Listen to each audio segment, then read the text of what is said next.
Hi guys, Pastor Chad here once again. We are in chapter 5 here on Wednesdays with my devotional series here at Port Naz. We were walking through the Sermon on the Mount. And so I want to jump into that right now and remind you, again, we've been walking through the beginning when Jesus is unfolding what? Who is included to be a part of this story of God. He begins to choose people that don't seem to be the right choice. The fishermen that didn't make rabbi school. We've got the tax collectors. We've got people who have scars and stories and past that shouldn't fit into who Jesus would choose as his closest inner circle.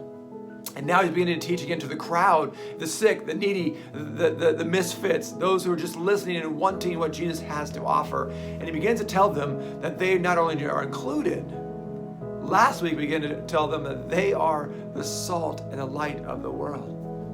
And so what does Jesus say?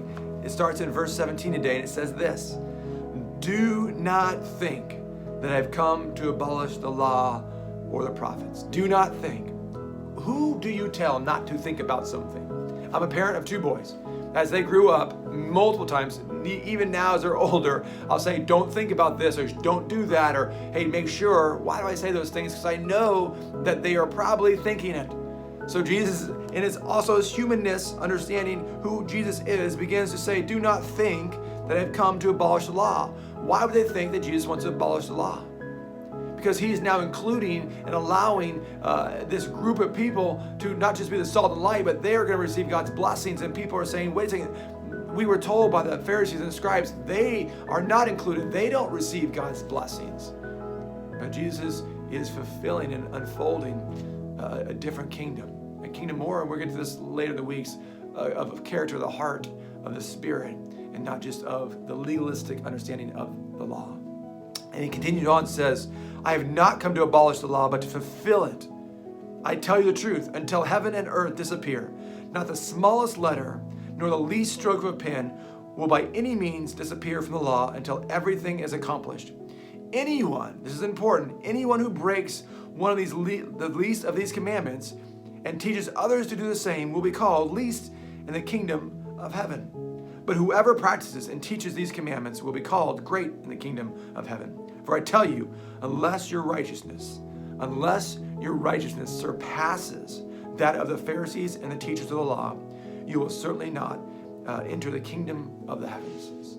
2 things are happening right now. There's not enough time to go through it all, but 2 things are happening. First is this: unless your righteousness surpasses. Beginning in this Sermon on the Mount and the blessings, Jesus is beginning to define this terminology of righteousness and what that means, being right with God and this righteous living. And there's much more character and unfolding what that means in the chapters and the verses to come. However, he begins to unfold that unless it surpasses that. Now, when we think the word surpasses, we have to understand that Jesus is not talking about doing more than. So if the Pharisees were putting on 4 laws on somebody, you put 8. Or if the Pharisees were running 2 miles, you run 4. It's not doing more what they were doing, it's doing it differently. It's understanding that what righteousness is that Jesus is beginning to unfold, that here's who's included, here's who's allowed to be a part of the kingdom of God, unless your righteousness, unless the way you love and the way you're the salt and the way you're the light to people, unless it's different, it's beyond, maybe the better word, not just surpasses as more than, but unless it's beyond, unless it's more of what God has really desired, that you will not see the kingdom of the heavens. Second thing, the kingdom of the heavens, again, I talked about this a few weeks ago, is not regarding heaven as in the future place where we'll be and dwell with God. The kingdom of heavens in this context is talking about the here and the now, living in God's kingdom, that Lord's Prayer on heaven as it is on earth. This kingdom of heavens terminology is about how we treat and serve and love and live within the people we are in context in today. And so it says, you will not be able to be a part of this kingdom movement if you live this way. So those are 2 really important things. When we become exclusionary and we become people who are beginning to judge others and who's included and who's not, we become very much pharisaical. We become very much like the scribes and the Pharisees who are saying, no, they're not included. And this is exactly what Jesus is saying that he's against in the Beatitudes. Now, I have to be very cautious. I don't want to get there too much, but that also doesn't mean there's not a way of character living and holy living. As Nazarenes, as Wesleyans, we believe in this holiness lifestyle.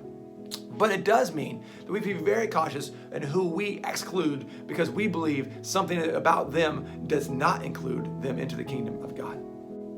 So friends, here's what I'm going to leave you today. I want you to think back through this past year.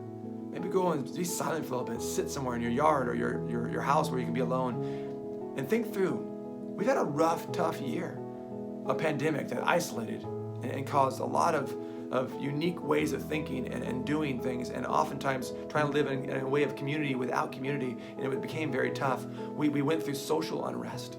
We went through political unrest. We went through pandemic issues of what you choose, what you wear, what you don't wear, and begins to label who you are. Who in your life possibly have you consciously or subconsciously excluded in the kingdom of God because of certain things? It doesn't mean, again, there's not sin. Doesn't mean there's not ways that God says, here's what it means to be righteous.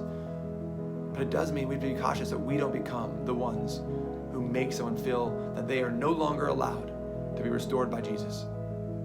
My friends, we, the church, are the ones who are saying you can be restored. That no one is past and cannot feel the love of God.